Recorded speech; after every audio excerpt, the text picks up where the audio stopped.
La creciente tensión diplomática ha marcado la relación entre Chile y Venezuela, la que se ha visto empeorada en el marco de la investigación por el secuestro y posterior asesinato del exteniente venezolano Ronald Ojeda, crimen en el que no se descarta incluso un móvil político con participación del régimen de Nicolás Maduro. Para conversar más sobre este y otros temas, tomamos contacto con el senador socialista José Miguel Insulza. Senador, ¿cómo está? Muy buenos días. Muy buenos días, ¿cómo están ustedes? Mucho Muy gusto de saludarla, Agustín. Sí, igualmente, senador. A ver, partamos realizando un análisis. ¿Cuál es la bajada, el análisis que hace usted respecto a la relación? ¿Cómo se ha llevado esta conflictiva, sin duda, relación entre Chile y Venezuela por parte del gobierno chileno? Bueno, en lo que sí estoy de acuerdo con algo que dijo el canciller de Venezuela, y ya no existe la relación entre Chile y Venezuela, pero ellos la suspendieron. Nosotros nunca rompimos relaciones con ellos.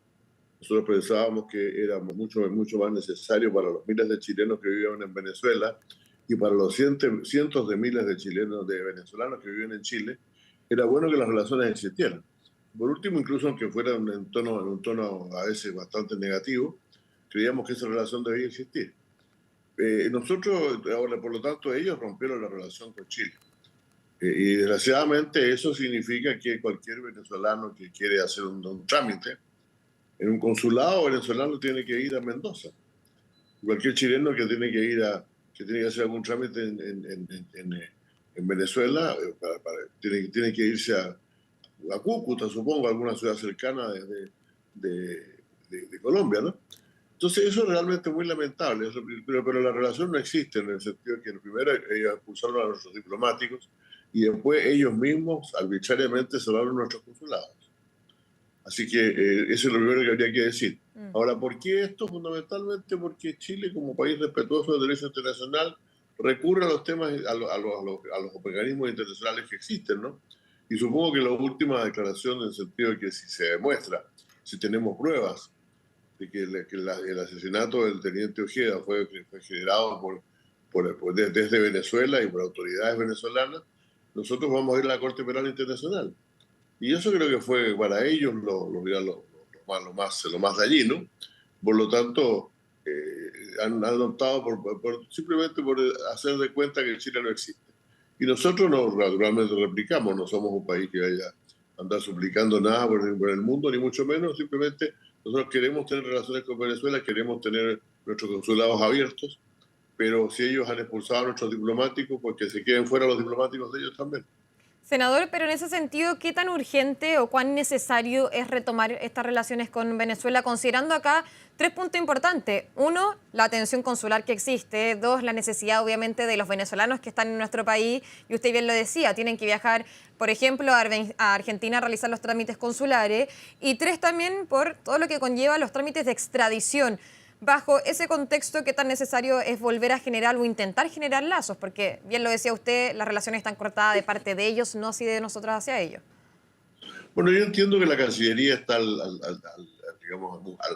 buscando el mecanismo que se ocupa en estos casos, ¿no? Que es el tercer país, un país que represente los intereses de Chile a nombre nuestro, en vista que nosotros no podemos hacerlo. Eso es lo que se ha usado incluso en los periodos más oscuros de la Guerra Fría y las relaciones cortadas con conflictos militares incluso. Ha habido esa posibilidad. El Estado, Suiza se ha especializado mucho en representar, por ejemplo, durante muchos años Suiza tuvo la representación de Estados de Cuba en Estados Unidos y Estados Unidos en Cuba, ¿no? Yo creo que realmente esa sería la única posibilidad, porque otro contacto directo parece no ser posible.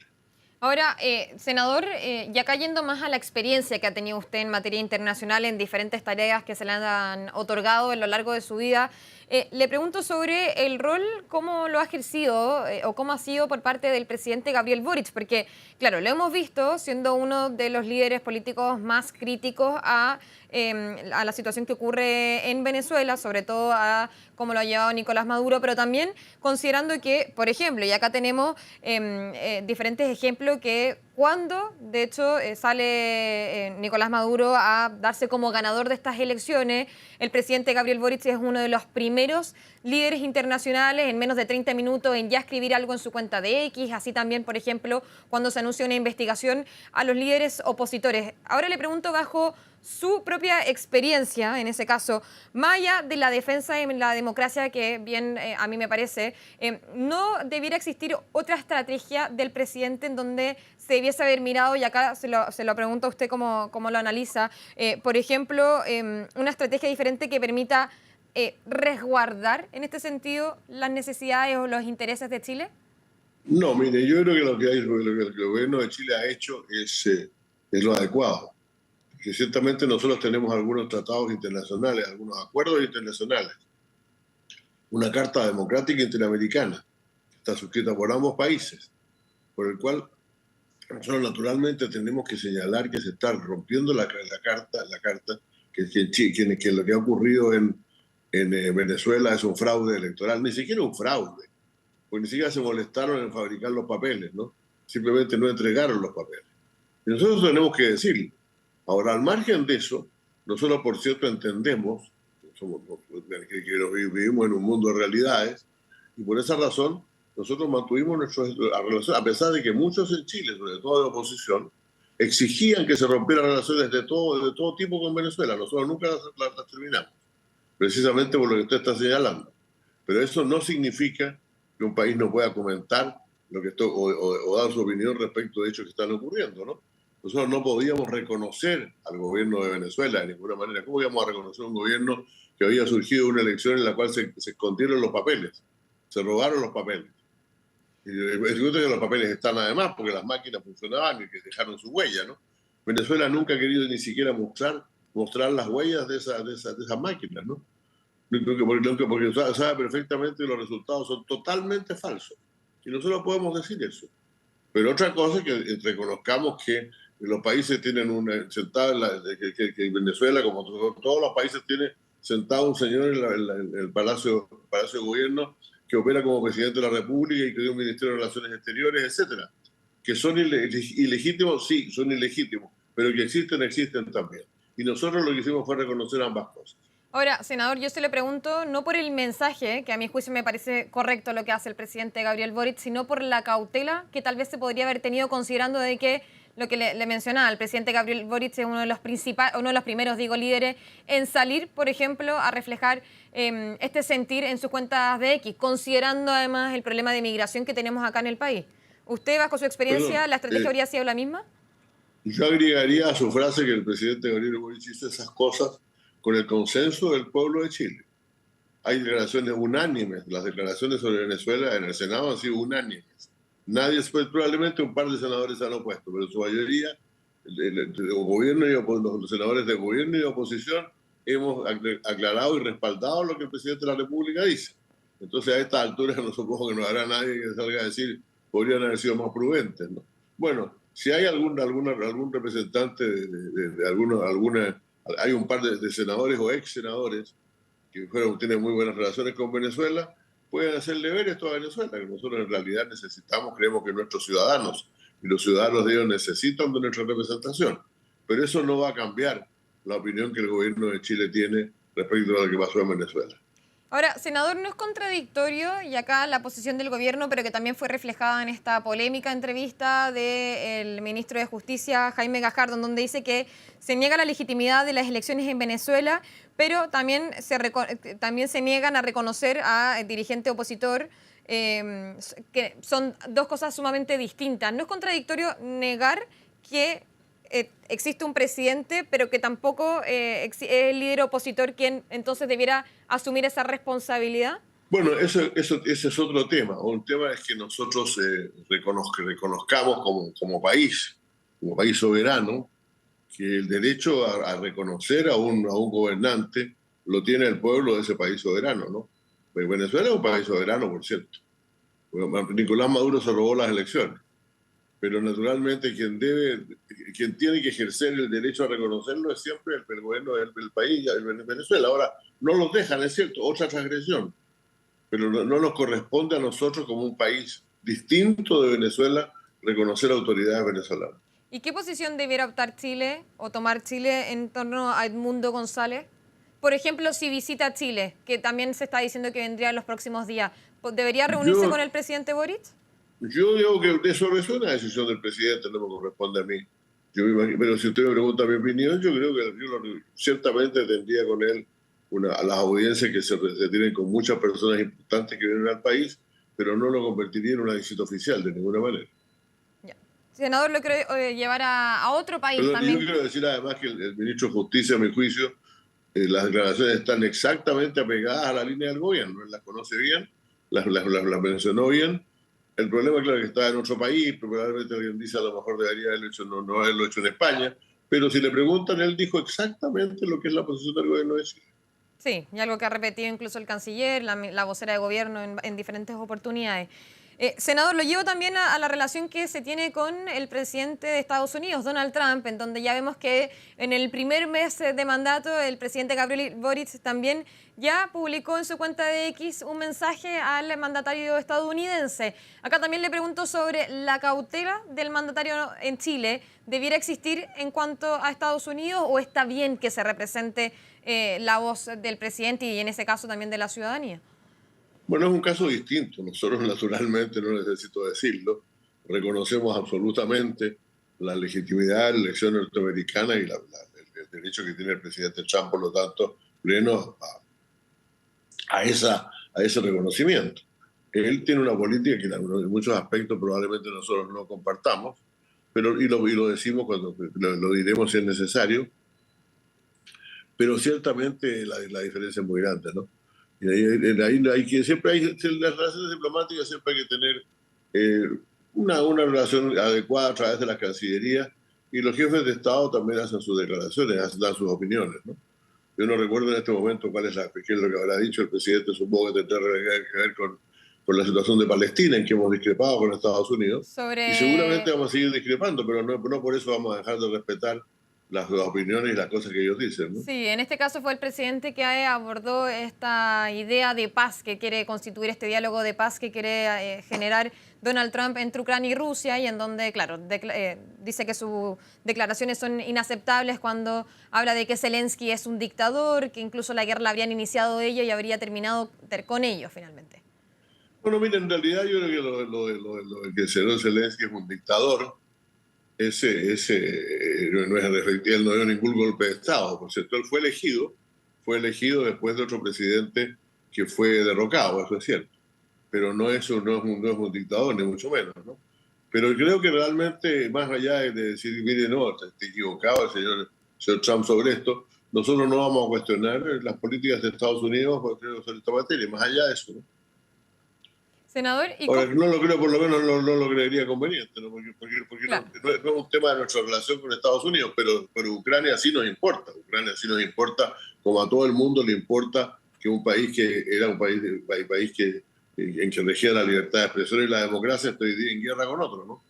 ¿Y cómo ve con eso el primer mes de gobierno de Donald Trump, un gobierno que es mucho más confrontacional, que ha querido involucrarse en las grandes guerras que tenemos hoy en el mundo?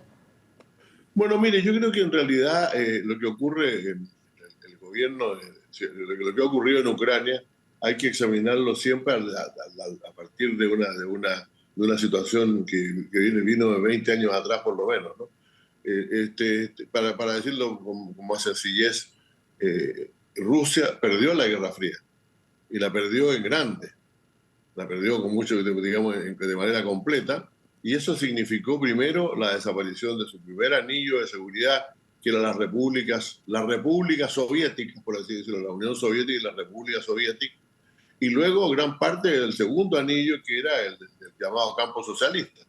Pero quedó muy poco con eso. Ahora yo creo que desgraciadamente que también el mundo occidental, o la OTAN, si usted quiere, la Organización del Tratado del Atlántico Norte, se dedicó más bien a afiliar algunas de las antiguas repúblicas soviéticas y a los países del campo socialista a la OTAN, olvidando la existencia de Rusia y dejando de lado a Rusia. Y eso entonces hizo que los primeros gobernantes que Rusia tuvo después de que recuperó su democracia, fueran reemplazados por gobernantes autoritarios como es el señor Putin, y se produjera la situación que hay ahora. Pero responsabilidades hay de ambos lados, por cierto.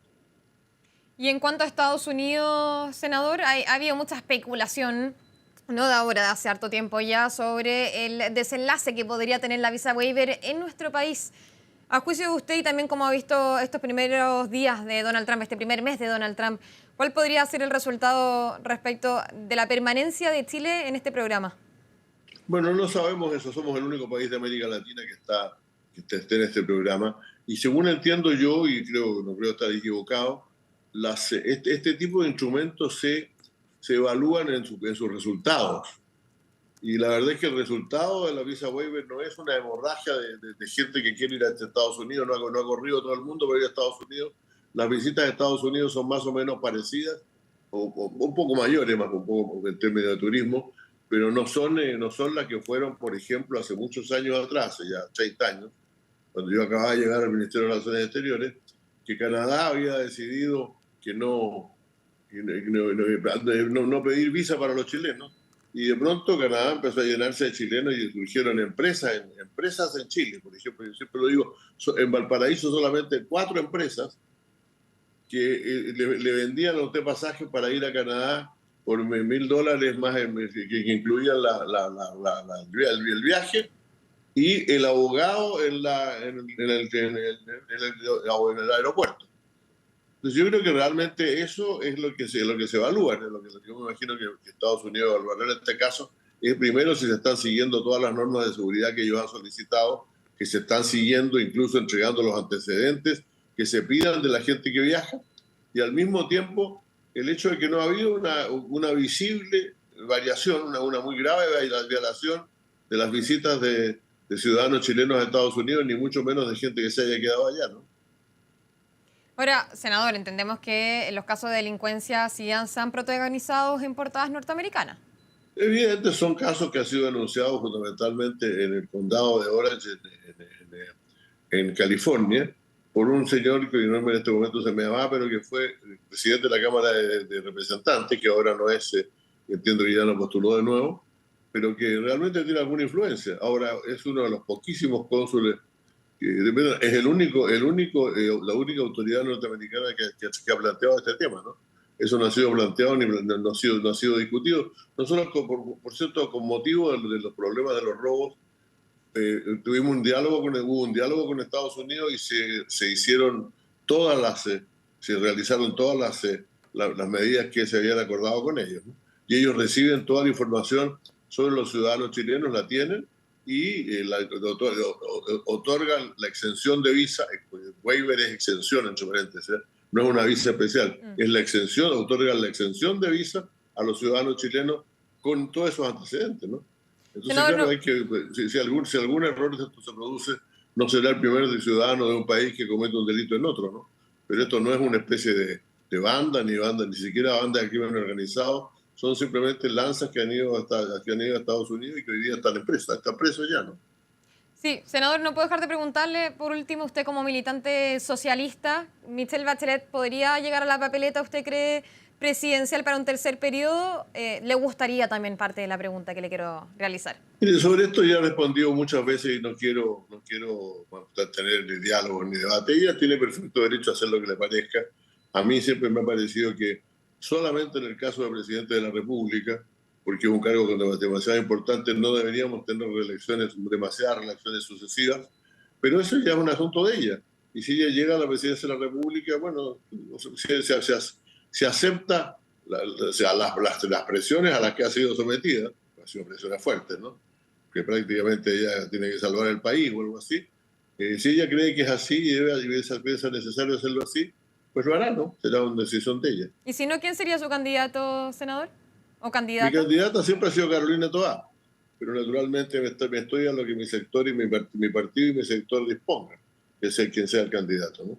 Bien, lo que pasa es que a mí no me parece, como lo han dicho ayer algunos otros colegas y algunos otros dirigentes del mundo político, que no podemos seguir siempre con los mismos liderazgos. Eso, o sea, es decir, usted que un joven que entró a la universidad hace 5 años, hasta que llegó Gabriel Boric, no había conocido otro presidente de la República que no fuera Sebastián Piñera y Michelle Bachelet, ¿no? Y no podemos seguir siempre con lo mismo. Para eso mejor vamos a un régimen parlamentario, nunca ha sido aceptado en Chile, pero un régimen presidencial, las cantidades, las veces en que se reelige una persona deberían ser limitadas. Muchas gracias, senador del Partido Socialista José Miguel Insulza, por todo su tiempo y las respuestas también que nos otorgó. Que tenga buen día. Muchas gracias a ustedes, que estén muy bien. Gracias.